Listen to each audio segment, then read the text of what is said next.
எபினேசரே ஆராதனை, என் துணையாளரே ஆராதனை.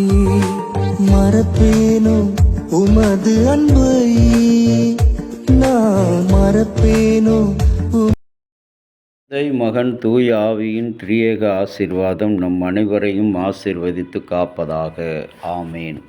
கிறிஸ்துவுக்குள் பிரியமான அன்பு இறை மக்களே, இறைமகனும் மீட்பரும் இரட்சகருமாகிய இயேசுவின் நாமத்தினாலே வாழ்த்துக்கள். இந்த காலை நேர சிந்தனைக்காக யோசுவா 24ஆம் அதிகாரம் 23வது வசனம். உங்கள் இருதயத்தை இஸ்ரவேலின் தேவனாகிய கர்த்தருக்கு நேராக திருப்புங்கள் என்றார். யோசுவா இஸ்ரவேல் மக்களை பார்த்து சொல்லுகிற காரியம், நீங்கள் இதுவரை அந்நிய தெய்வங்களையும் புற வணக்கங்களையும் அதிகாரங்களையும் பிற நண்பர்களையும் பின்பற்றி வந்தீர்கள். இப்பொழுது உங்களுடைய இருதயம் தேவனுக்கு நேராக திரும்பட்டும் என்று சொல்கிறார். கர்த்தரை திரும்ப வேண்டும் என்று சொன்னால் நம்முடைய இருதயம் மிக மிக ஸ்திரப்பட்டிருக்க வேண்டும், ஆயத்தமாய் இருக்க வேண்டும். ஒரு ஞானி ஒருவரிடம் சென்று, ஒரு மனிதன் எனக்கு ஞானத்தை நீங்கள் வரமாக அருள வேண்டும் என்று கேட்கிறான். அப்பொழுது அந்த மனிதர் அமைதியாக இருந்து அந்த குருவானவர் வேறு என்ன உனக்கு தெரியும் என்று சொல்லுகிறார். அப்பொழுது இந்த மனிதன் சொல்லுகிறான், வாலிபன், எனக்கு கராத்தே, குங்ஃபு, சிலம்பாட்டம், வாள் ஆட்டம், கபடி போன்ற அத்துணை விளையாட்டுகளும் எனக்கு தெரியும்.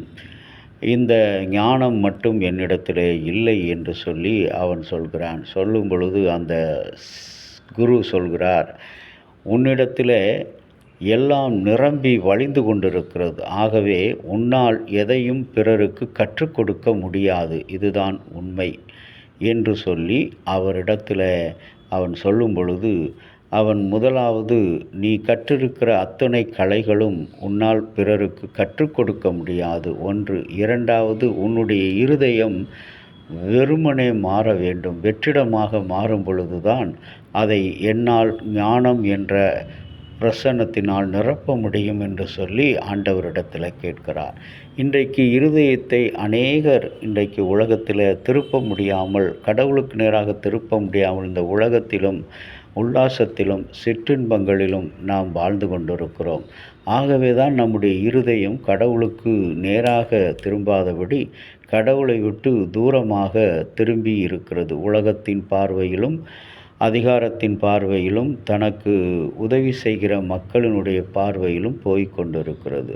அன்பு இறை மக்களே, இந்த காலை நேர சிந்தனையில் உங்களுக்கும் எனக்கும் ஆண்டவர் அழைப்பது, உங்களுடைய இருதயங்களை தேவனுக்கு நேராக திறப்புங்கள். அந்த வாலிபன் சொன்னதைப் போல நம்முடைய இருதயம் வெறுமனே மாற வேண்டும். வெற்றிடமாக மாறும் பொழுதுதான் அதில் இறை பிரசன்னம் நம்மிடத்திலே தங்கும், நம்மால் அதை நிரப்ப முடியும்.